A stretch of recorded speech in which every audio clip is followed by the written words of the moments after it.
Hey guys, it's Doc, and welcome to episode 2 of our Gold Ghost Stories. And if you don't know, if you haven't watched the first episode, you probably need to go back and watch that. And what we're doing is we're going back to these old properties that no one has mined or prospected on for probably, I'd say over 100 years.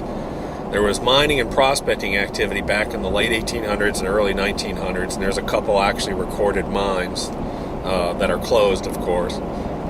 And what we're doing is we're really not going there to find a bunch of gold. What we're doing is we're doing more of a history type thing, and it's more so for fun. We're just going up there and we're exploring, and we're working some of these real small creeks. I mean, some of them are just trickles, and so we're having to modify equipment. We're doing all kinds of crazy stuff. So, and I plan to do maybe about 8 episodes of this, because I've got 2 pieces of land that aren't too far away from each other. One I'm going to call Sunshine Valley, because it's pretty open. The other one I'm going to call the Valley of Death, because it looks like it's real steep. I haven't seen the second one yet. And what I'm going to do is I'm not going to actually go up and look at that second one. I've seen it on the map, and I've zoomed in on the satellites, and it looks really good. But I'm going to wait, and I'm going to take you guys with me on that second track when I go to look at it. So the first time you see it is the first time I'll see it. But it actually connects up to the Chestatee River up here in Georgia, so it should be nice. We can probably access that river, but I'm more interested in those smaller creek areas. So I'm going to take you along, and I'm going to do some stuff today. And I did want to tell you that one thing I'm going to do is I'm going to try and do some question and answers along with this session this time. We get a bunch of emails, questions from people, whether they're real experienced commercial miners or whether they're brand new to prospecting. And so I figure I'd cover a few things that involves a little bit of the science, a little bit of our products, maybe some tips involved with it too. The other thing is I also brought my metal detector. Now, I know most of us are gold prospectors and use highbankers and dredges and whatever, but I figure I'd bring my metal detector along, because who knows, I may find some old relics too while I'm up here. So I figured that would be cool. So it should be a fun trip, so stick with us. Today, it actually woke up and it was cold. I mean, it was in the 30s today. So for us Georgia boys, that's cold. And there was frost on the truck. I've actually got my thermals on today, because it's only supposed to get up maybe in the high 50s today. But I'll let Rick and David get all wet today, not me. But I'm going to take you around and show you more about the property and show you some neat features about it. So stick around and I'll answer some questions for you.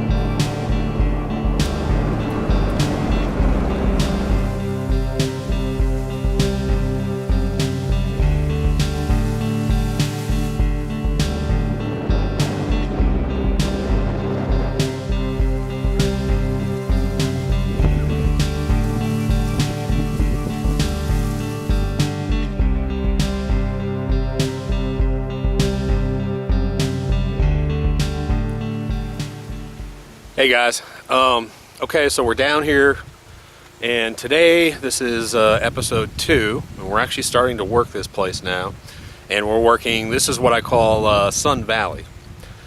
And I call it Sun Valley because it's more of an open ridge. I got a big hillside over here and a big hillside over here, and it's obviously full of sun, but down where we are, of course, there's shade. And it's pretty cold this morning. It was about 30 degrees when we woke up. So I'm going to walk it. We're doing 2 things down here today. We've converted our do-it-yourself 4-inch dredge into a land-based dredge. Pretty redneck looking, but hey, it's working. We just threw some legs on it and said, let's try it, and it's working. So, and then we're going to run the excavator, our mini highbanker dredge combo. We're going to run that, and we're going to snipe some bedrocks. Now, if some people email me all the time and ask about the excavator and say they want to dredge with it, but you got to understand it's a mini, and it's made for sniping. You're not going to move a lot of material. And what we're going to do is we're going to work cracks that this 4-inch can't get. There are some deep cracks in there. They're about 2 or 3 inches deep, and we have to work them with screwdrivers, whereas this mini can go right in there. So we're going to work that too.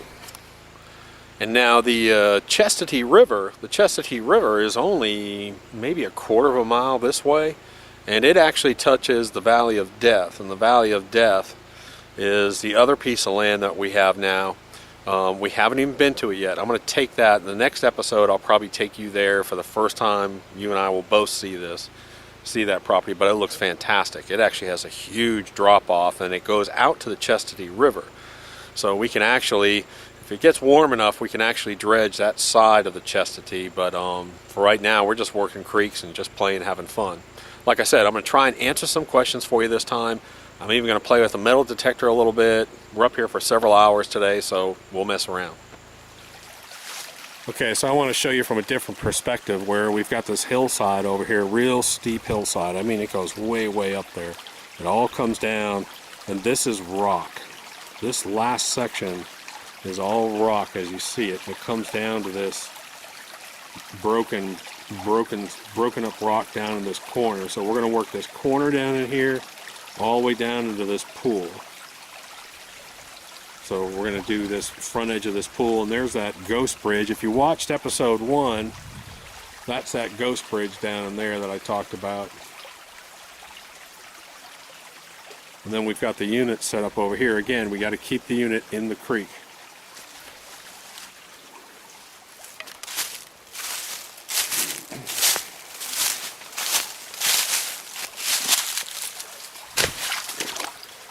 Okay, so I'm going to show you what we've done here. We've taken our big sluice and we've taken it off the float and we've put legs on it.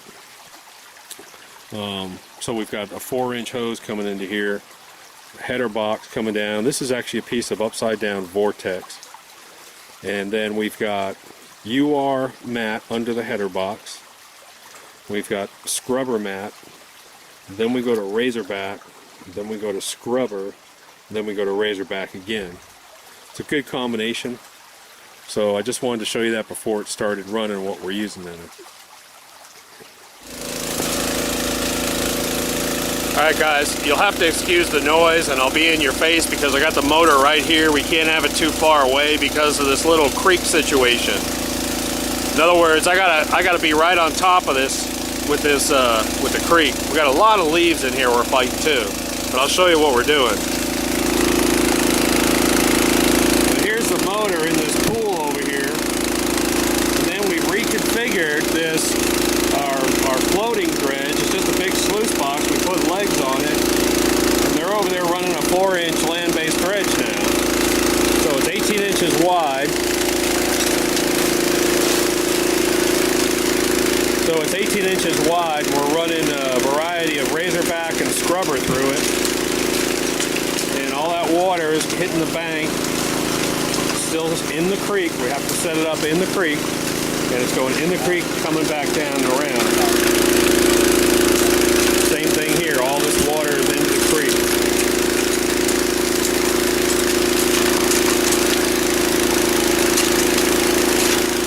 We actually ended up putting a piece of vortex on here because this is such a violent box. Upside down vortex. Seems to be working okay.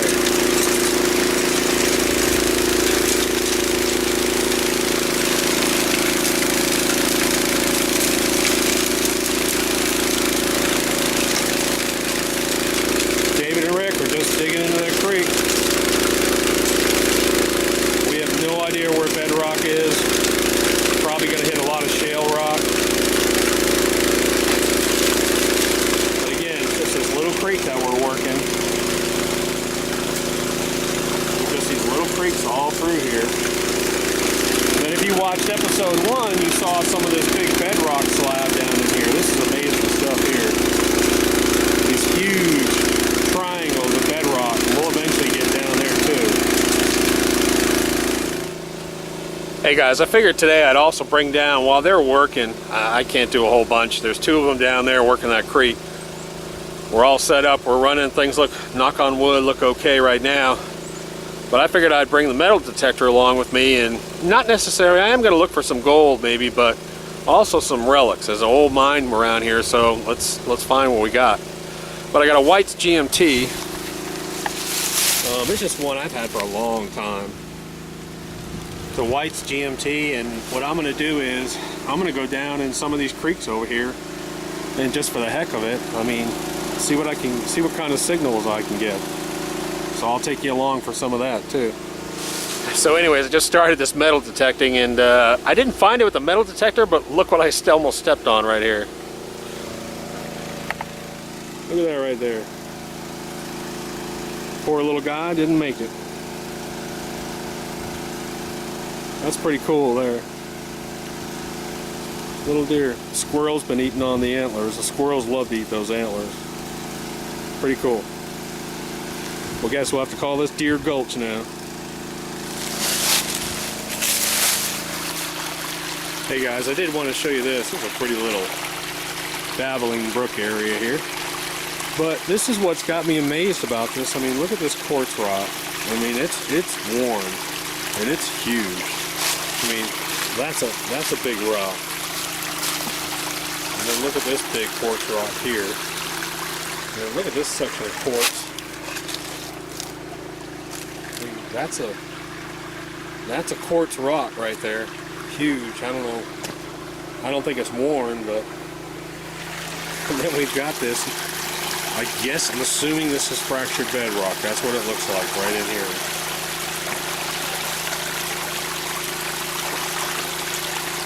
Pretty amazing.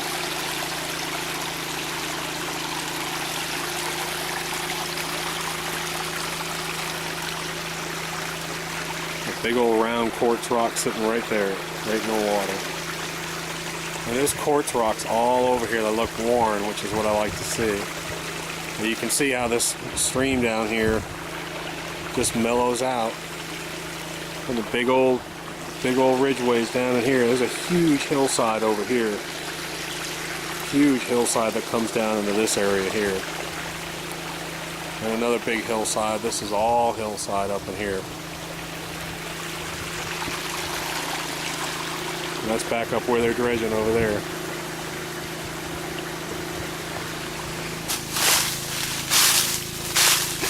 This is amazing over here. It's actually kind of scary.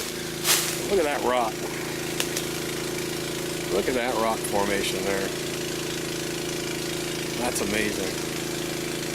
I'm going to show you just how big that is here in a minute. So hopefully you can get a perspective of how big this rock, I don't know what it is. It looks like a big piece of bedrock to me. Solid piece of broken bedrock in here. I don't know. But I want to show you how big it is. I ain't getting too far under it. But that's amazing. That's an incredible rock right there. Bunch of mud blocks there. Look at those mud wasp nests.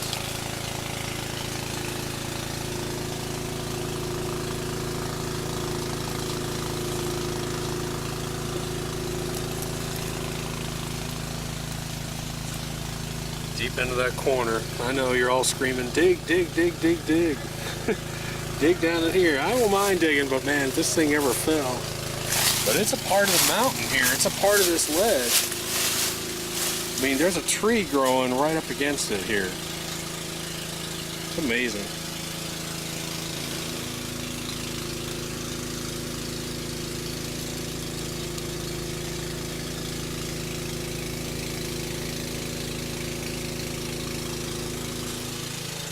Anyways, I'm over at this big rock, and metal detecting wise, really didn't find anything today. I only spent about half an hour looking. I found 2 old can tops.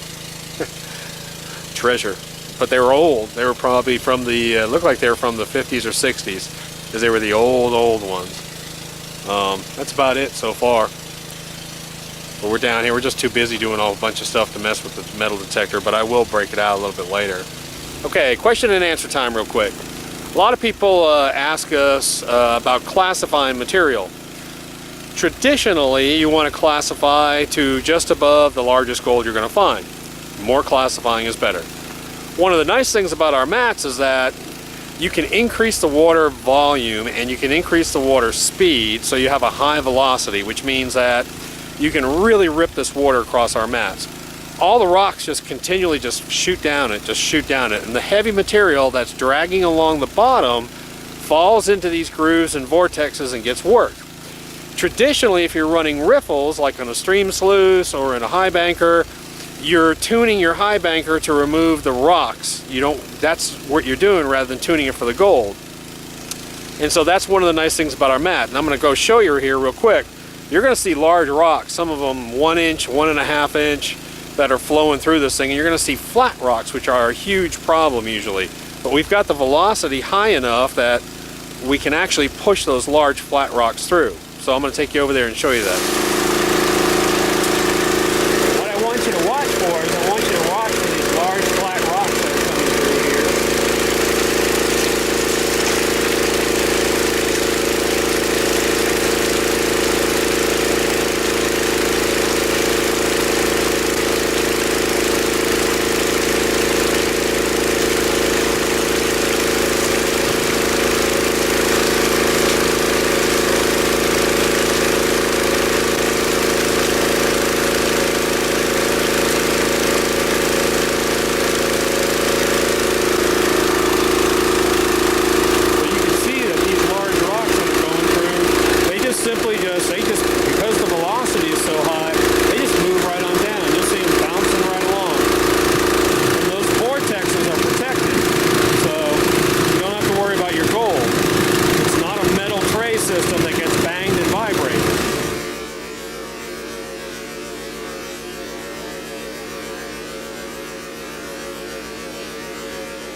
Hey guys, okay, so we ran for about an hour and I'm getting ready to test pan, and you got to keep in mind that the conditions here are pretty tough because all we've got is this little creek, so we're having to clean big mats into tubs and all kinds of weird stuff. So I'm gonna pan this out, do a test pan on it, we'll see. What's amazing is we ran for an hour and we could only, with the we were running a 4 inch on this hole, and we could only do a hole that maybe, it's maybe 2 feet around and maybe a foot deep. That's how hard this stuff is. I mean, it's just super, super hard packed. This stuff's just crammed in there, so I have no idea. So I got a little setup over here. I got a little tub that I'm having to test pan into. Got the cons out of the mat, and we'll test into that, and I'll shoot and see what we got. Like I said, this is the first real run we've ever done here. And it was about 45 minutes, maybe an hour or so. But and we don't even know if we're on bedrock. It's so hard to even feel down there. We barely opened up a spot, so we'll see in a minute. All right, I did bring the camera over because I want you to see something real quick. The amount of garnets at this place, I have never in my life seen so many garnets. And I'm just battling them, and you can see all these black dots. This is all garnets in here. I want you to see that if you can. But I mean, every pan, there are thousands of these. Every single black dot you see in there is a garnet. It's all garnet. It's just amazing. I have never seen that before at this spot.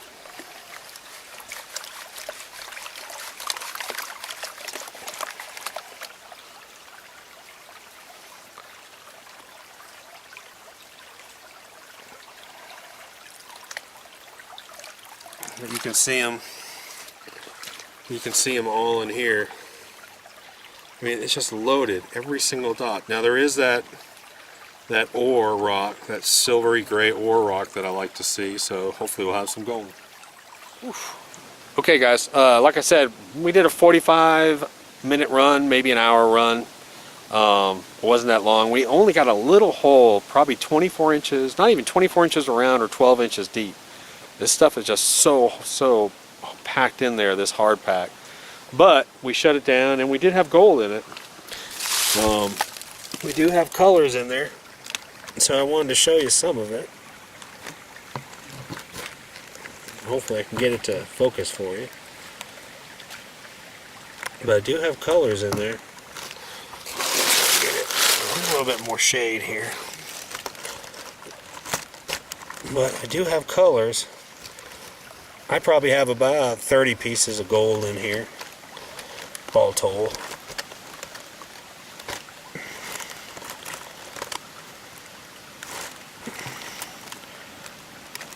So again, what I'm going to do is I'm actually going to speed up the mats a little bit simply because all the garnet's in here. I'm going to speed them up. We're going to increase the angle on these mats. And we're actually going to move a little bit. We're going to move and do one more spot down here. We've got to get the sluice down lower because it's up on a hill. So hold on, we'll check some more. Okay guys, so I've kind of moved away. I left them. They're down here at the creek and they're working one of the dredges right now. But I always make the assumption, and I think wrongfully so, that everyone knows about our mats and how they work. So I just want to take a quick second. I just showed you, or I'm going to show you, or I just showed you the mats inside of our sluice and the configuration that we're running them. But I wanted to show real quick. If you don't know, our matting comes, and this is what confuses people. It comes in a 36-inch wide strip, and this is wide, so the water is flowing this way over it. And what you do is you measure your sluice and you cut it, and then you cut it, and then you cut it, and you assemble the mats through a tongue and groove male and female system on the end. So, let's say I have an 8-inch sluice. If I had an 8-inch sluice, I would have a strip of mat. I would then connect the next strip of mat, and then connect the next strip of mat like so. And that's how it would work. So you take a 36-inch wide by 6 inches long piece of matting and you cut it, and then you assemble it. A lot of people don't understand that. They say, well, how come I need a piece that's 36 inches long? It's not how it's made. This is made so that it can go into large sluices, 18, 24 inches wide. But I wanted to explain that real quick because, again, I assume that people understand our mats, but we still get a ton of questions as to, how do they work? What width do they come in? But again, so one more time, they're 36 inches wide, so the water's flowing this way, and you cut, and you assemble it this way. And the other reason for that is now I can integrate the mats and make one mat. So here's UR mat. Let me show this to you real quick. So this is the UR mat, and the UR mat is a really big seller for us because a lot of people use it. It's really good on fine gold. You can really scream water over this and catch -200 gold. We've got several people that have videos. We have several people with videos right now up on YouTube showing running glacier gold and catching -100, -200 with screaming water over this. There's a special design. If you don't know about it, look on our website and find out about it. But this is the UR mat. You also want to put this under your header box. Then we have the scrubber mat, and the scrubber has more of like a traditional riffle on it, and then it has several other different features on there, but it creates a lot of vortexes and micro vortexes, a real good exchanger. And then we have the Razorback. Now the Razorback was actually, we classified it as a medium velocity mat for stream sluices. So if you have a stream sluice, this is the only mat you really should use in it. But we're using it in 4-inch dredges, and we're catching a lot of gold in our Razorback, so it'll take velocity and speed. And what I like to see is UR under the header box, and then maybe go, because your velocity is not that high yet, just outside the header box, maybe go to a couple strips of Razorback, then go to some scrubber, a couple strips of scrubber, and then finish out with UR. Can you put expanded metal over the UR? Yes, you can, but honestly, we've been having more and more success, and people out in the field through testing have been having more success just running the mats alone with nothing on top. Don't put anything on top of them. That's what we're recommending now. Just let the mats work, let the science work. It's an exchange process. And again, the number one tip that I'm going to give you is if you put this in your sluice Everyone worries about losing gold, so they want to run it medium and then maybe slow it down, and that's the worst thing you can do. You've got to accelerate these mats, and you've got to rip that water across as fast as you possibly can. And I tell everyone, and very few people do it, I want you to tilt that box down so fast that nothing is being held in the mat. Not a thing. I want you to lose gold. I want you to go so fast you're losing it. Then what I want you to do is just gently, slowly, just give it a little bit of increase or decrease in pitch. But the problem is if you start it out too slow and then slow it down, there's no exchange going on, and gold's just going to roll over it because all of your exchange places through all this system is just loading up. It's the same principle with riffles.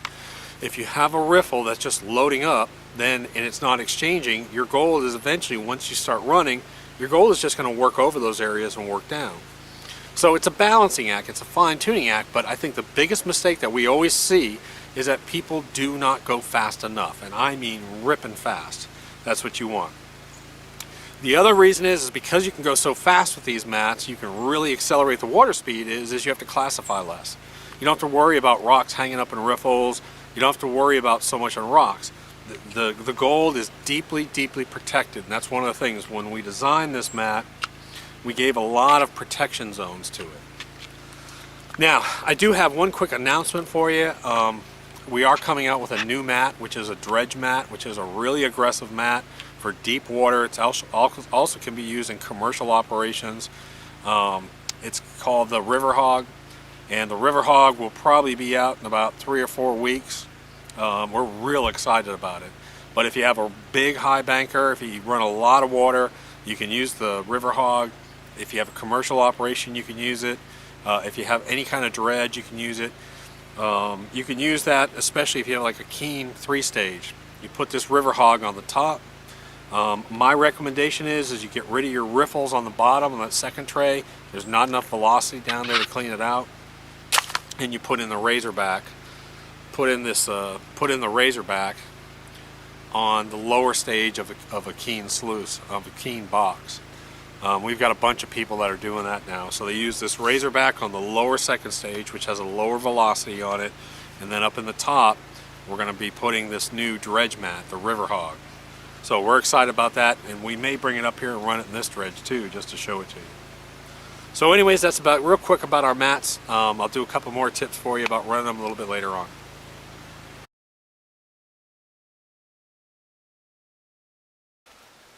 Hey guys, good morning. Yesterday we were out on that other piece of property in Dahlonega, and we're doing sort of a gold ghost stories theme, and we really got worn out. I mean, it was a hike in there, tons of equipment, bringing it in and out. And so this morning I said, well, only about 20-25 minutes away from there is Golden Gems, which is part of the old Loud Mine. So I figured today we'd come here, take a little bit of a break from all that walking and hiking, and come in here and run the Gold Hog. So this place has a lot of history too. I mean, if you go back and research the old Loud Mine, of how that took place, that's a long story. I'll cover it sometime, but of how that was, it was a huge mine. It was a massive area up here before they divided the land up here in Georgia. But I figured we'd come out here, we're going to run the Big Hog, and I'm going to run it in the mode that I like to run it in, which is my favorite, which is the dual combo mode. So I'm going to show you how we set that up real quick. So we've actually got it set up, and this is how I'm going to run it. What I do is you'll notice I dig a little trench here at the end of it, and then I let for the water to flow out. And I put a bucket where I'll check for gems down here. And then what we do is we set it up. I've got it set up as a dredge. So I've got a 2-inch dredge attachment here. All the dredge material will be coming in here, but at the same time, David's going to be shoveling their Golden Gems, their dug dirt over here, which has a lot of gems in it. It has moderate gold. But Rick will be over here just dredging the creek with a 2-inch. At the same time, David will be feeding it. All that material will be washed down, that gets skimmed across here, and it's going to go here, and I'll check for gems while they're running. And Mario's going to be carrying dirt down from the pile. So this is our setup. We've got a high pressure pump here, and I've got a little special made screen for the fall for the leaves sitting in the water there. So the water's coming in, goes to the pressure pump. Everything while he's dredging is going to go into this box. Plus, we're going to be feeding material into the top, and it'll all come down. And of course, this is a skimming tray, and the skimming tray, of course, will classify it down to 3/8 of an inch. And only material that's smaller than 3/8, the heavy material, will fall in and be processed through all three of these trays, 1, 2, and 3. The way I'm running it today is I've got UR mat under my header box with the punch screen. And then I've got tray number 1, I've got Razorback inside there. Tray number 2, I've got Scrubber mat. And in tray number 3, I've got the UR mat. So the material is going to come down here, it's all going to fall here. It's going to run through tray number 1, it's going to drop, go down to tray number 2, it's going to drop, and go through tray number 3. And of course, the nice thing about this unit is that, you know, the different velocities of it, of course. So you've got 0 velocity, it speeds up and then it drops. 0 velocity, it increases and then speeds up. So your material is exposed to several different velocities, water speeds, and different surfaces. So it's a great way to run it. So I'm going to show you guys, I'll show you it running, I'll show you some of the gems and some of the gold we'll find. We won't find a ton of gold here. You know, it's not the mother lode area, but we'll find some decent gold, and we'll find quite a few gems while we're running.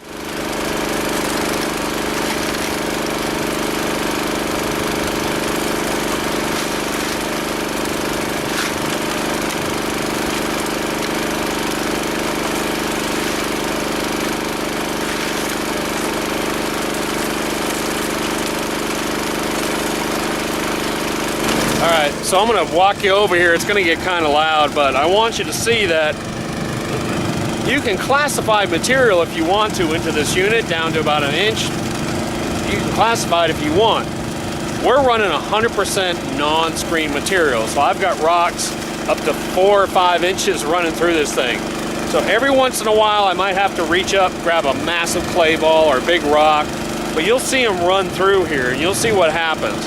And that's kind of the whole principle of this is we don't have to spend time classifying material. It's eliminated. That's what this machine does. So I'm going to show you. So David, go ahead and feed it. So he's going to feed the material up in here, unclassified. Get a couple of rocks in there too. Get some of those rocks. You're going to see it's got leaves and rocks. You're going to see it all come down.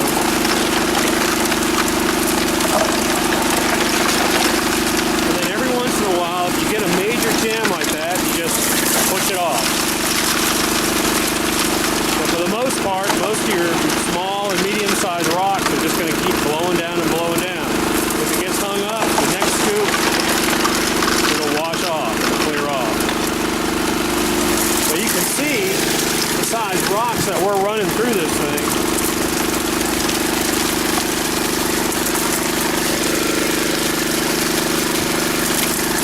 So if I classified it down, it would run a little bit easier, but we're not. We're just shoveling it in and shoveling it in and shoveling it in. And Rick's over there dredging, and that's our water supply. All that's coming in here, and he's dredging right the creek. So we're running dual, dredge and high bank at the same time, unclassified.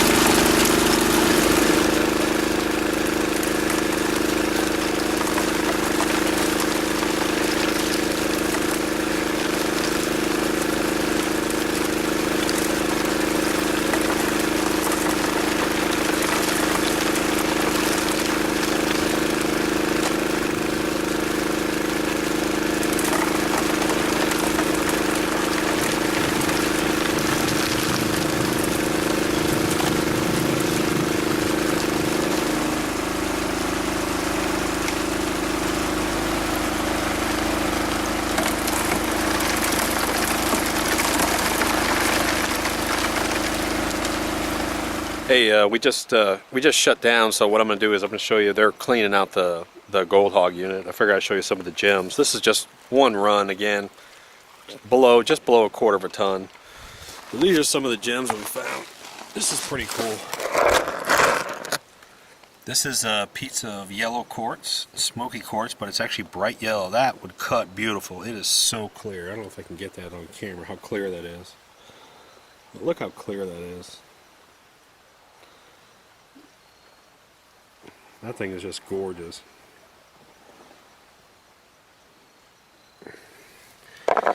Then we've got a natural quartz crystal, and these things, the kids love these things. That's a natural crystal, just quartz crystal. Smoky quartz. And this is a beautiful piece of amethyst. That is a gorgeous piece of amethyst. It is just amazing. And then this is actually a whole emerald shaft. I don't think it's not really cuttable, but. And then I've got topaz. That's a topaz. And then I've got, here's a ruby. That's actually a ruby. And then this is another ruby.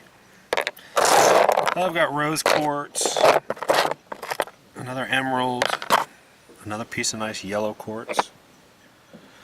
And this is a pretty little topaz.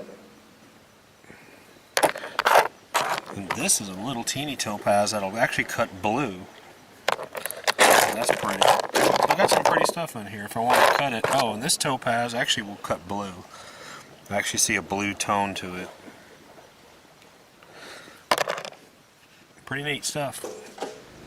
Hey guys, so we did a shutdown, we did a cleanup. I just grabbed some of the cons and did a test pan. I figured I'd show you some of the gold in it. It's not bad. Like I said, this is Georgia. It's placer gold. There's not a lot of gold here. You have to really get into the creeks and get down to bedrock if you want to find good gold. When we run our 4-inch dredges, we'll find good gold, but we got to be down on that bedrock, get deep into those creeks. So let me show you. A bunch of pyrite in here, but I think you'll be able to see that. There's a bunch of fine gold in here too. There's a couple decent little pieces in here. Just like I said, this is just a test pan. I don't know what's in the rest of it.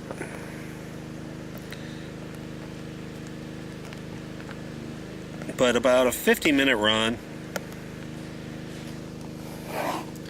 Not bad. Okay guys, I'm going to take you back over to the unit that they're running, and we're pulling dirt out of this system, out of this pile that has rocks bigger than my hand in it. They're huge rocks, and we're not classifying at all.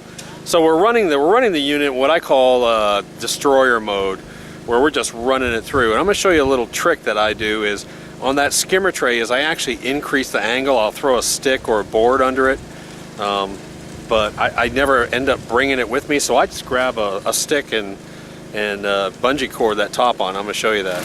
Alright, so you can see what I've done is I've just put a stick under here and I've increased this angle so that we can really run hot through here.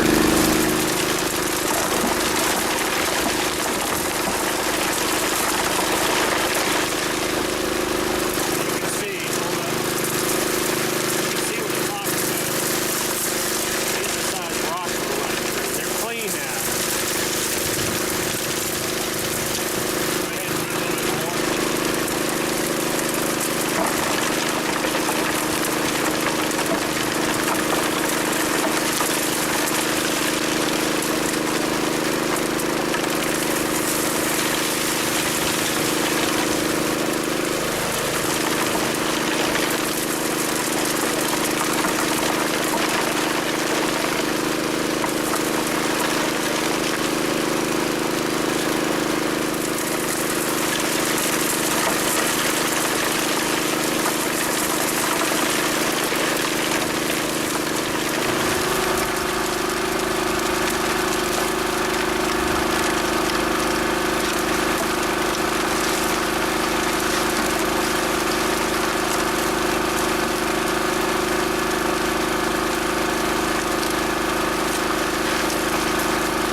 Hey guys, here's one more trick for you.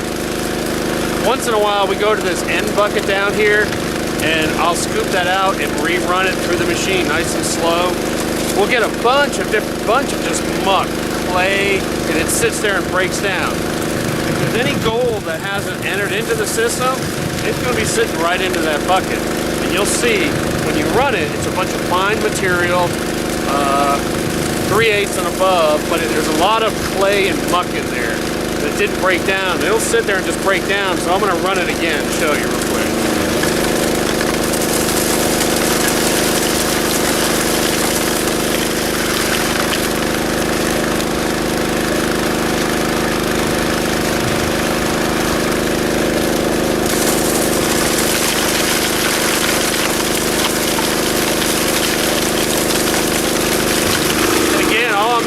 Taking this end bucket and I'm going to rerun it because that's where a lot of the clay has been sitting and breaking up and breaking up. Any gold that hasn't entered in the system can only be there.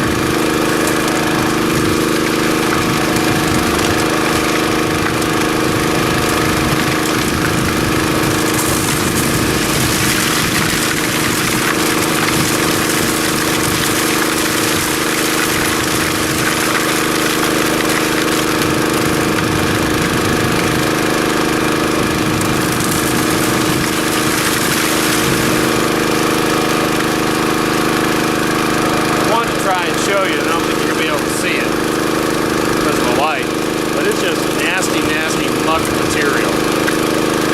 Try this one. I mean, it's just ooze. There's a bunch of mica, clay, and I'm just letting it just roll through.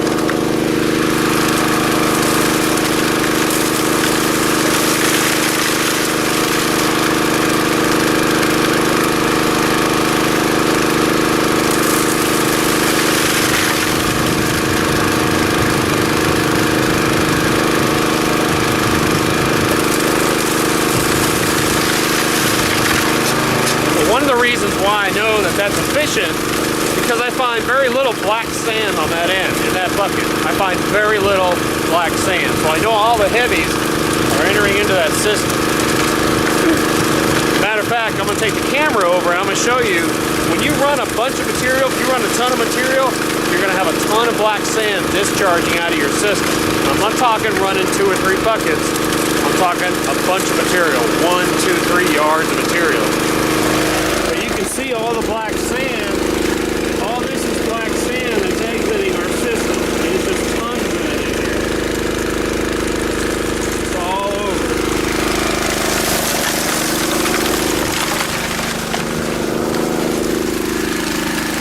Every side I go to, I have black sand. There's tons of it pouring out.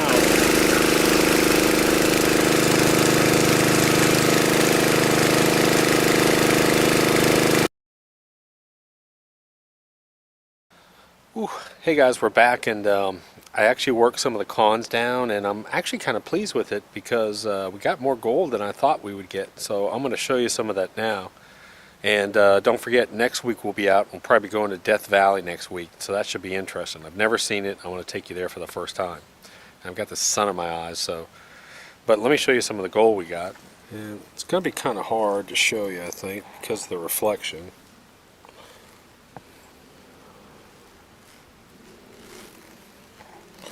You can see some of that showing up already.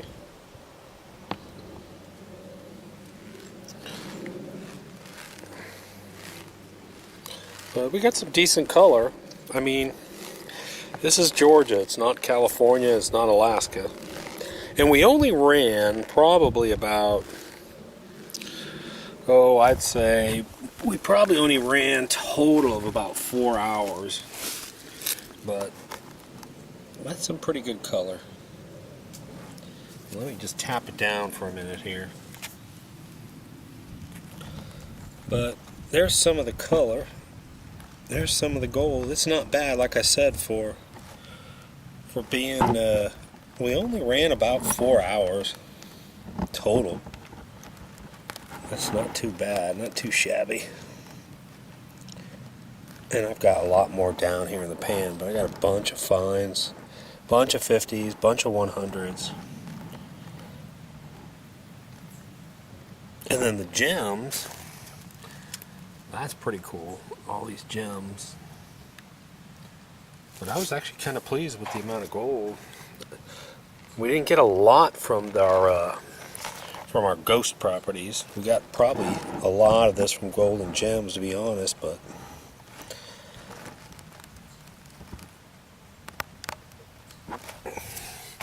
pretty good looking color. Look at all that up there.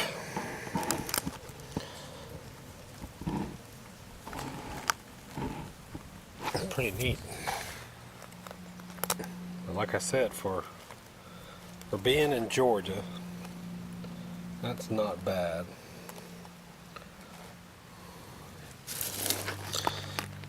I mean, really, I'll take that color any day of the week. We had to keep stopping and only ran for about, like I said, total about 4 hours. So anyways, I hope you enjoyed this trip. We'll be going out again this week, and I'll shoot it and try and do something a little bit different for you. We weren't able to run the excavator this time. We just ran out of time, so that's what we're going to take into Death Valley because it's quite a hike out there. So we'll see you next week.